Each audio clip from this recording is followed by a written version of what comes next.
Hi everyone! Hi, thank you so much for having me here with you today. I've been asked to join you to share some information about work from home ergonomics and also to have a bit of a discussion about ergonomics and design. The two go very much hand in hand and they're important to think about together. So thanks again for having me. My name is Brooke Fenn. I'm a board certified ergonomist and occupational therapist, and I work at Humanscale in New York City on our consulting team. So I usually work in an office. I usually work up in Midtown, but as you can see right now, my new office has changed. So welcome to my tiny Greenwich Village apartment where I've set up my space for the time being to be working from home. I've been working in the space of workplace wellness and ergonomics and workplace assessment for the last 4.5 years. I've also helped companies with incorporating design and ergonomics together. So I'm very excited to be here today to share with you some ergonomic tips. Hopefully after this, you're going to be able to feel a little bit more comfortable at home and in the space that you're working in. I'd actually recommend that everybody who's watching this video for you to, if you can, move to the space in your home where you're currently working from. So towards the end of the video, I'm actually going to go through some tips that you can apply right away to the space that you're working in. And it's a lot easier to do that if you're already sitting in that space. All right, so hopefully everyone has moved to the space where you usually are working. So I think a good place to start off is to talk about what ergonomics is. So ergonomics is actually defined as the science of fitting the task to the worker. We want to try and find ways that we can increase productivity while decreasing discomfort, decreasing injury, and decreasing fatigue. So how we do that is we look at how we hold ourselves in our work environment. So when we think about how we position ourselves throughout the day, what we want to try and avoid is what we call risky postures, and what many people would probably refer to as bad postures. So I'm guilty of this sometimes. I know that probably a lot of you are as well, but what I'm referencing when I talk about risky postures or bad postures, these are the ones where we hold our body in a position that's awkward over time. One could go, if you're not already in that space already, if you could just move to the area in your home that you're currently working from, or if you're working in your office, you can move to that space as well. But take a seat in the chair that you are working in throughout the day and start to become aware of your body and how it's positioned in that chair. So the first thing we always want to look at is the height of our chair. Ideally, we would like to see that our feet are planted firmly on the ground or on a surface, maybe on a footrest or a stack of paper or some books. Basically, we definitely want to see that our feet are supported. Another thing we want to look at with the height of our chair is we want to make sure that our hips and our knees are the same height. Or that our thighs are parallel to the floor. So I would actually have to lower my seat a little bit to have my thighs become more parallel with the floor. So this is a neutral height for me now, sitting in this chair. The next thing we want to look at is a gap behind our knee and the edge of the seat. So this is actually the seat pan depth, which is a really important thing to consider. So all of us have different thigh lengths, which means that this distance is going to be slightly different for each individual. We're looking for a space of about 2 fingers behind our knee and the edge of the seat. So any more than that, and we run the risk of not having enough support for our thighs, and any less than that, we may start to see contact behind our knees here with the edge of the seat. And that can actually disrupt the circulation down to our lower extremities, so we really want to try and avoid that. So make sure there's a bit of a gap there. Okay, hope everyone's following. So the next thing we want to look at is check that your chair has a backrest. So when we're sitting in a neutral seated posture, we recommend that you sit with your back all the way supported. So we do want to see that you can offload your weight into the backrest of the chair. It's a common misconception that good ergonomics is where we're sitting perfectly upright with a 90-degree angle of our hip. This is actually a very fatiguing posture, and it's been shown to increase pressure in the discs in our back. So what we want to see instead is we want to see you sit back and offload your weight into the backrest of the chair. So selecting a chair that has a backrest is going to be absolutely preferred from an ergonomics perspective. Okay, there's one more thing we want to look at for our chairs, and that is the support of our spine. So we would like to see that the natural curves of our back can be supported. Most importantly, our lumbar spine, so our low back. We want to make sure that that curve is supported when we're sitting. The last thing we want to look at is our upper body. So in a neutral seated posture, we should see that our shoulders are down, our arms should be close to our body. We want to have about a 90-degree bend at the elbow and straight wrists. So this is what a relaxed neutral seated posture looks like. Now everyone take a look at yourself and see, does that match how you're sitting at home right now? Okay. If it doesn't, I do have some tips for you. If you don't have an adjustable chair, or if you're not looking to purchase something, maybe it's not accessible to you right now, there are some ways you can look around your home to help accomplish a neutral seated posture with maybe limited equipment. So here is my kitchen chair. So this chair doesn't offer any adjustability. A couple things that we can do when we're working on a chair that doesn't have adjustability is we can add some things to it. So for example, if the height of the chair doesn't go up and down, but we're working on a surface that is a little bit higher, we can look at adding things like a cushion underneath our bottom that will help to raise us up to a more appropriate height. So when we raise ourselves up, we do want to make sure that we keep our feet supported so that they're not dangling on the ground. So right now I would definitely need to have maybe a box or some papers, books, something underneath my feet to keep those supported now that I've elevated myself up. So that's one way we can adjust the seat height. Another thing we can look at is the seat pan depth, so the distance from the front of the chair to the back of the chair.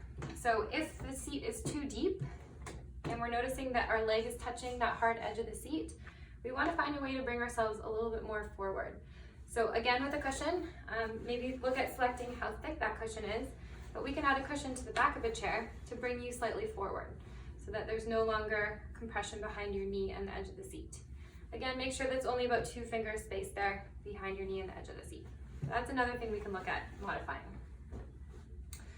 Next, we can look at a lumbar support. So my kitchen chair does not have an adjustable lumbar support. I would be surprised if yours did. So one thing that we can look at creating ourselves is a little lumbar roll.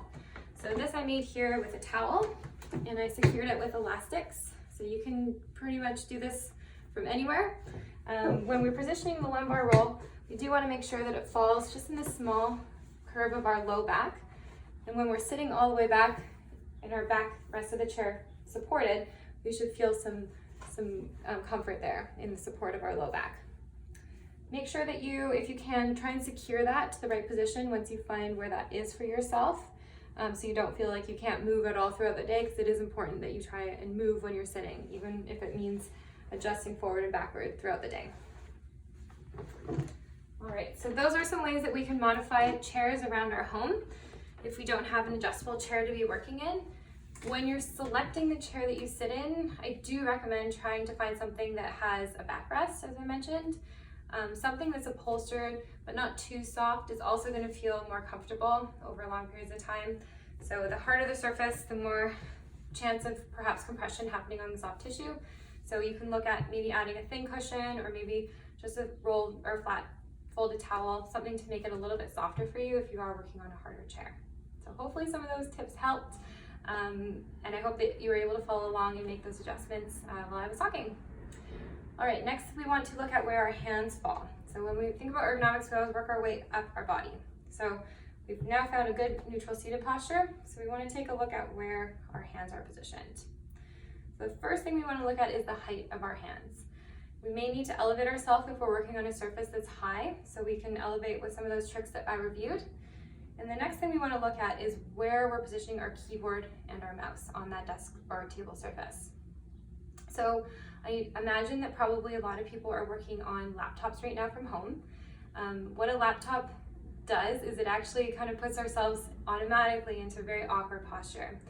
The reason for that is that it glues our hands and our eyes together because the keyboard and the screen are attached. Now when we look at the human body, our hands and our eyes couldn't be any further apart. So we want to try and accomplish the same thing with ergonomics and laptop use. The best way to do that is by looking at using an external mouse and an external keyboard. So what that allows when you're using a laptop is it creates a way that you can separate your hands from your eyes. So if you can, I definitely recommend getting an external keyboard and mouse. When we position our keyboard and mouse, we want to think about a couple things. First, we want to make sure that it's close to our body. So we don't want to position it too far away. If it's too far away, what will happen is we'll tend to lean forward. So I definitely want to bring it close to you or close to the edge of the desk surface, so that when you work, you can sit all the way back. The next thing we want to look at for our keyboard is we want to make sure that these tabs on the back of the keyboard, that those are flattened. So when those are positioned in the outward position, they actually end up bending our wrists backwards. So ideally we'd like for those to be flat so that our wrists can stay nice and straight when we're typing. Another thing we can do for the angle of our wrist that can be improved with a keyboard is look at positioning a palm support. So this is an example of a palm support that can go in front of a keyboard. If we position it in front of the keyboard, it actually straightens our wrists when we're typing. So it creates less of a gap there between the hard surface and where your hands are falling on the keyboard. So when we use a palm support, we definitely want to make sure that it's positioned on the palm and not on the wrist. And we also only want to use it for a keyboard, not for a mouse. The mouse ones are something that we do not recommend from an ergonomics perspective. It puts pressure on a very sensitive area in our wrists where our carpal tunnel runs. So not the bump on the mouse pad, but the palm support in front of the keyboard is a very good solution for improving wrist alignment for typing. If you don't have a palm support at home, there is a way you can make one very easily. So if you get a towel or a cloth and you fold it, try and fold it to about the same thickness as your keyboard, and you can position that right in front of the keyboard and type to keep your wrist straight. So if you are unable, so right now I have my keyboard on my lap, and as you can see, my shoulders are down and probably is a little bit too low, but we could bring it up about 1 inch, and that would be the perfect height for me to be typing on. So if you're unable to raise your chair up or bring your surface down, you can maybe look at creating kind of like a lap desk and having some sort of surface that you can position closer to your lap, that you can control the height of your keyboard and your mouse. Always want that mouse to be close to the keyboard, so we don't want to be reaching all the way over to the side. Try and bring all of your work tools close together. Okay, so we've talked now about our lower body and our hand position. So finally we want to move our way up to our eyes. So when we're working on a laptop, this is a correction we can make very easily, is we can elevate the height of our screen. So if you have a box or books, anything kicking around the house that you can stack underneath your screen, I recommend raising your laptop screen height up to your appropriate eye height. How you can tell that it's the appropriate eye height is when you're sitting back, your eyes should come in line with the top line of text on the screen. So if you're watching right now in front of your screen, try and align the height of your screen so your eyes hit the top line of text. You can also slightly angle your screen away from you, and that will help to keep your neck in a neutral position. So we don't want to be bending your neck forward. We don't want to be bending your neck backwards. We want to keep it nice and straight. And so putting it at that height will help to keep our neck over our shoulders in that straight position. The next thing we want to look at for our screen is alignment. In all of our work tools, we actually want to make sure that everything is nice and aligned with the center of our body. So make sure that the center of your body aligns with the center of your keyboard, and that should also align with the center of your screen. And finally, for a screen, we can measure the distance. So once you've got the height and alignment correct, check the distance on your screen. And you can do this by sitting all the way back and putting your arms out in front of you. And your screen should come just beyond your fingertips. So I hope if you're in front of your computer right now, you're able to make some of these adjustments. The screen is one of the easiest things that we can correct when we're working from home. So that's some tips and tricks for how you can make a laptop environment be more ergonomic when we're working in a home office. We don't need to be uncomfortable and shrugging those shoulders and working at a desk that doesn't go up and down. Definitely try and apply some of these things to your home, and hopefully you'll start to feel a little bit more comfortable. One last thing, which is very important, is that we start to think about movement. So from an ergonomics perspective, we absolutely want to incorporate movement throughout the day. Sitting for long periods of time is not good for our bodies. Standing for long periods of time is also not great for our bodies. So ideally, we'd like to see a frequent change in posture. If you're going to be working in a seated posture for long periods of time, we recommend that you take what's called micro breaks. And a micro break can be taken 2 to 3 times an hour, and it only has to be about 30 to 60 seconds. So if you've been watching this right now, everyone stand up with me, give your body a shake, and then sit back down if you're sitting. That could be considered a micro break. It doesn't have to be very long, and it doesn't have to interrupt your day.